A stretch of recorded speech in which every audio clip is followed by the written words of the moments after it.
রফিক, হ্যাঁ রফিক, বাজান রফিক। আব্বা কিরম আছো তুমি আব্বা? আছি বাজান, খুব ভালো আছি। তা তুই কেমন আছিস? জি আব্বা ভালো আছি আব্বা। তো তুই নাকি বিয়ে করেছিস? জি আব্বা বিয়ে করেছি, ভালো একটা মেয়ে পেলাম, পছন্দ হয়েছে আর বিয়ে করে মাশাআল্লাহ ফেলেছি। মাশাআল্লাহ। ডাক দে, বৌমারে ডাক দে, ডাক দে। বেলি, এই বেলি, বেলি, আমার আব্বা, সালাম করো। আসসালামু আলাইকুম। ওয়ালাইকুম আসসালাম। তামা কেরম আছো তুমি?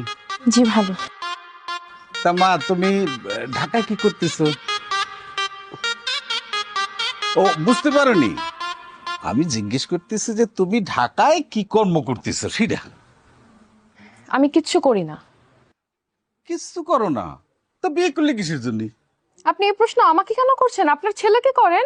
কিরে রফিক, তুই কি ঢাকা থেকে বৌমা নিয়ে আসছিস না বোমা নিয়ে আসছিস? বাবা এই বিষয়ে তোমার সাথে আমি পরে কথা বলি। এই যাও ভিতরে যাও বেলি, যাও একটু ফ্রেশ হয়ে আসো, যাও। ফ্রেশ হয়ে আসো মানে?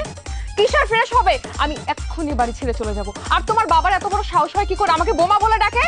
আরে তুমি বুঝতে পারো নাই, বাবা তোমার সাথে ইয়ার কি করেছে?